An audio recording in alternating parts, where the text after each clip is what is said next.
이재명 민주당 대표의 공직선거법 위반 사건 1심 유죄 판결 이후에 비명계 인사들의 행보에 정치권에 관심이 좀 모아지고 있습니다. 지난 8월 이재명 대표와 당대표 경선을 치렀던 김두관 전 의원이 다시 정치활동을 재개했다고 하는데 현재 민주당 상황 어떻게 보고 계신지 직접 이야기 좀 나눠보겠습니다. 전화로 만나보도록 하겠습니다. 의원님 안녕하세요. 예, 반갑습니다. 김두관 전 의원입니다. 저 8월에 전당대회 끝나고 그동안 좀 잠잠하셨는데 요새 다시 이제 정치면에 김두관 의원 이름이 등장하기 시작했거든요. 그동안 어떻게 지내셨어요? 제가 지금 민주당의 경남 양산을 지역위원장을 맡고 있습니다. 예. 그래서 지역구 활동하고요. 예. 또 그동안 국회의원 8년 하면서 그동안 못 만났던 지인들도 좀 만나고 예. 또 친척들도 좀 만나고 그렇게 하고 있습니다. 자, 그런데 어쨌든 정중동으로 지내시다가 본격적으로 다시 중앙정치에 등장하신 게 지난 18일입니다. 이재명 대표 공직선거법 위반 사건 선고 이후인데 보니까 용산 대통령실 앞에서 대통령 임기 단축과 개헌 추진을 위한 1인 시위 요거로 정치활동 재개하셨거든요. 중앙정치라고 할게요, 제가. 중앙정치에 다시 등장하시면서 아이템을 이거로 잡으신 이유는 뭘까요? 정치활동 재개라기보다는 지난번 8월 전당대회 때부터 예. 계속 주장했던 임기 단축 4년 중임제 그리고 지방선거와 동시대선 실시하는 예. 저희 7공화국을 여는 헌법 개정 운동 일환이거든요. 예. 그동안 8월 이후에 계속 준비를 해왔고 예. 더 이상 좀 국민들이 인내하기 힘들다 이런 차원에서 어제 그제 용산 대통령실 앞에서 1인 시위를 해서 좀 언론의 주목을 받았는데요. 예. 평소에 주장했던 것을 실현하는 정도죠. 그 평소에 이제 그런 주장을 하셨었던 거고, 그런데 사실 이런 개헌해가지고 대통령 임기 단축하자는 얘기는 민주당 장외 집회에서도 최근에 나오기 시작한 얘기거든요. 의원님이 요걸 가지고 중앙정치에 다시 돌아오신 시점이 18일이라고 하면 이재명 대표 1심 선고 이후거든요. 공직선거법.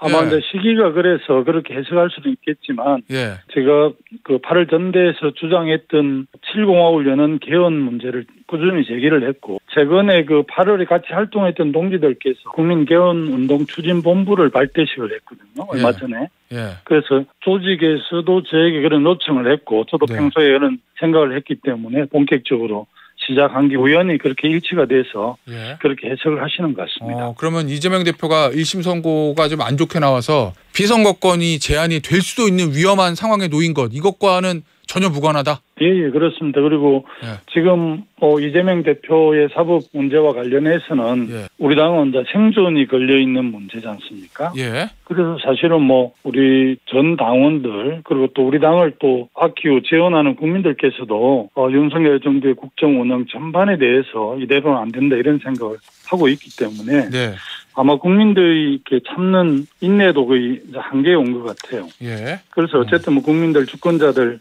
70% 80% 이상이 윤석열 정부의 국정 기조를 획기적으로 바뀌지 않는 한 윤석열 대통령 퇴진 투쟁이나 탄핵 투쟁 이런 거 할 수밖에 없다 이렇게 인식을 하고 계신 것 같은데. 그래요. 예. 용산의 대통령실이나 또 여당인 국민의힘에서 국민을 심각한 그 민심 위반 이런 걸 알면서도 그렇게 하는 건지 심각하게 지금 국정 상황에 대해서 그냥 좀 안일하게 대응하는 것 같습니다.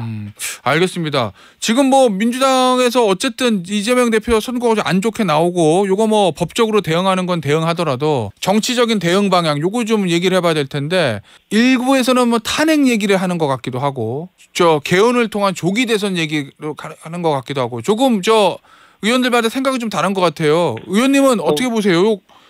주장하시는 저는 일관되게 탄핵, 하야, 퇴진 이런 게 크게 다르지는 않을 텐데 물리적인 그런 힘으로 하는 것보다는 특히 이제 저는 그 용산의 윤석열 대통령께서 임기를 1년 단축을 해서 그야말로 새로운 공화국을 여는 개헌을 통해서 지방선거 동시 시행을 하게 되면 정말 저는 지금 갈등과 대립이 극한에 달하고 있는 이 위기 국면을 극복할 수 있는 거라고 생각을 합니다. 그래서 저는 인인하는 것이 훨씬 더 현실적으로 바람직하다고 생각을 합니다. 탄핵보다는 이런 상황에서 대통령이 1년 5년 채우는 게 무슨 의미가 있겠습니까? 저는 윤석열 대통령의 주권자인 국민과 싸우다 망하는 것보다 스스로 임기를 단축하고 개헌을 추진하는 것이 모두에게 좋은 일이라고 생각을 하거든요. 알겠습니다.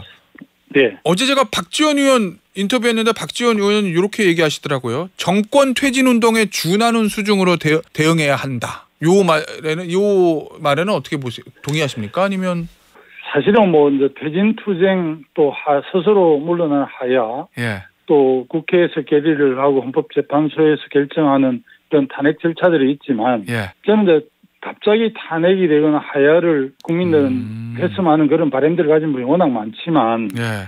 그렇게 되면 정권교체, 예를 들어 박근혜 대통령을 몰아낸 촛불이 박근혜 대통령을 탄핵시키고 정권교체는 시켰지만 개헌을 하지 못해서 오늘 이런 윤석열 대통령을 만들어냈다고 저는 생각하거든요.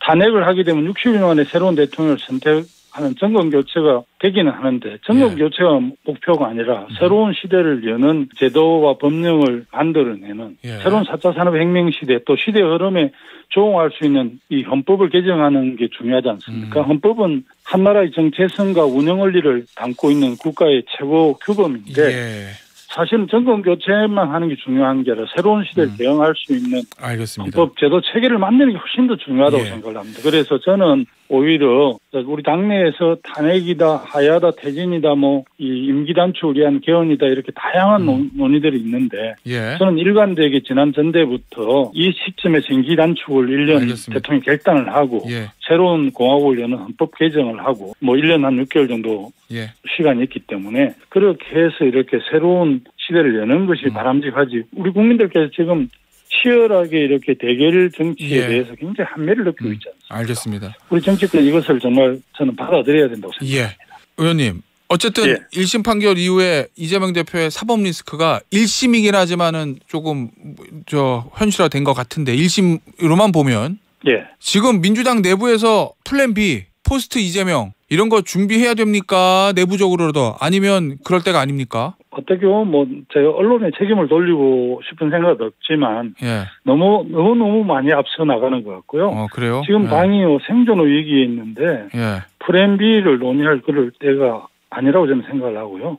어떻게든 당 지도부를 중심으로 해서 강력하게 대응할 수밖에 없는 상황이고 물론 사법 리스크를 최소화하기 위해서는 좀 냉정해질 필요가 있다는 생각을 하고요. 한편으로는 정치 투쟁을 강하게 해야 되지만 또 사법부의 이런 부분을 고려를 해야 된다고 저는 그렇게 생각을 합니다.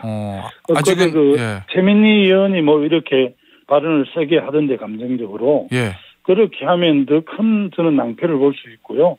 주위에 그 당을 염려하고 걱정하는 사람들이 얼마나 많은데 이럴 때일수록 뭐 비명이라든지 친명이라든지 당내에 가름하면 안 된다고 생각을 하거든요. 그런 측면에서 우리 당의 주요 지도부라든지 당의 국회직을 맡고 있는 중진들이 발언 하나하나가 좀 신중할 필요가 있다 생각합니다. 언론에서 포스트 이재명 뭐 이런 거 얘기할 때 삼총리 얘기하잖아요, 의원님. 근데 최근에 신삼김 이렇게 얘기하면서 그중에 한 사람을 김두관 전 의원으로 뽑고 있던데 이거 잘못된 겁니까? 제가 뭐 그 문제에 대해서는 뭐 언론이 여정거정 좀 받지만 저는 분명히 소문이라 생각을 하고요. 그래요? 저는 뭐 당 대표 때보다 일관되게 주장을 했습니다. 이재명 대표를 포함을 해서 우리 민주당 내에 다양한 대선 주자들이 본선 경쟁하는 것이 본선 경쟁력을 키우고 정권 교체도 가까이 갈 수 있는 거라고 생각을 평소에 주장을 했고 지금도 그런 생각은 변함이 없습니다. 그러면은 그 말씀이신 거네요. 이제 포스트 이재명 찾기 플랜 B까지는 필요 없지만 다양한 대선 주자가 클 수 있는 환경은 만들어줘야 된다 이런 말씀이신 거예요? 그게 이제 기본적으로 당이 해야 될 기본적인 책무죠. 다만 지금은 뭐 이재명 대표가 자기 대선 주자에서 압도적 1위고 또 국민의 지지를 받고 있기 때문에 뭐 그런 생각을 하는 사람도 별로 없지만 장기적으로 봤을 때 이재명 대표도 있고 또 다른 대선 후보도 이렇게 당내에 다양한 대선 후보가 있는 것이 우리가 국민의힘과 소위 경쟁하는 차원에서 훨씬 더 정권 교체에 가깝게 갈 수 있다. 또 선열 경쟁을 통해서 후보 뽑히고 그 후보 중심으로 자기 대선에 이렇게 임할 때 정리할 수 있다는 원리를 이야기하는 겁니다. 그러면 이재명 대표의 사법 리스크 현실화 이런 것과 무관하게 나 김두관도 다음 대선에 후보한 사람으로서 뛰고 싶다 이런 말씀이신 거죠? 그렇게 해석은 또 한 해석이고요. 그래요? 기본 원칙을 이야기한 겁니다.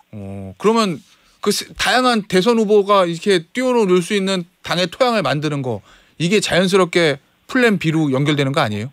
뭐 그런 게 기본인데 지금 우리 당은 어쨌든 생존 위기를 맞고 있고 대표가 사법치를 앞두고 있기 때문에 예. 강력하게 대응할 수밖에 없고 또 이재명 대표에게 더 씌우는 여러 가지 이제 이 법적인 문제가 예.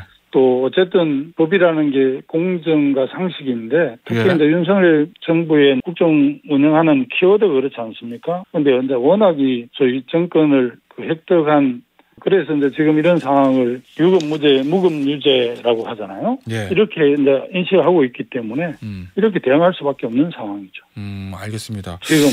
이 한때는 지금 지난 총선 이후에 국민의힘 쪽에서 민주당을 비판할 때 이재명 대표 일극체제라는 표현을 많이 써왔잖아요. 예.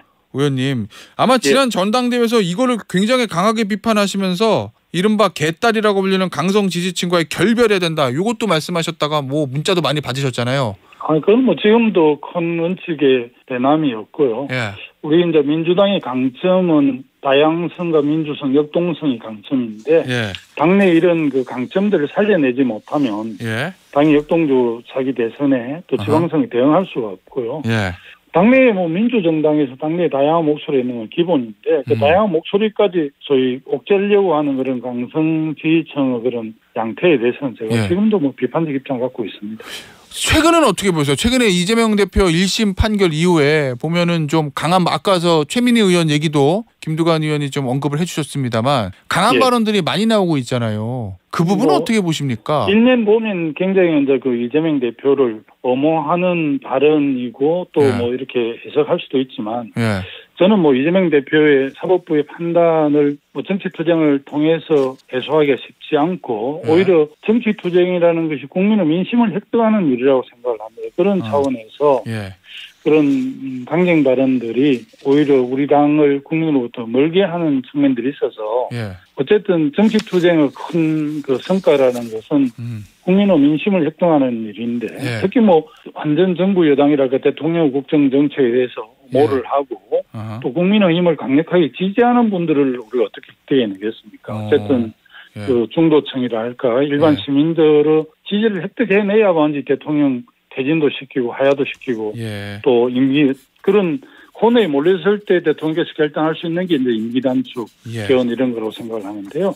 그런 측면에 또 민심을 얻기 위해서는 우리 당이 또 일반 국민들의 눈높이에 맞는 싸움을 하는 게 매우 중요하다 이렇게 보죠. 알겠습니다. 오늘 인터뷰 여기서 마무리하도록 하겠습니다. 지금까지 더불어민주당 김두관 전 의원이었습니다. 의원님 감사합니다. 네, 고맙습니다.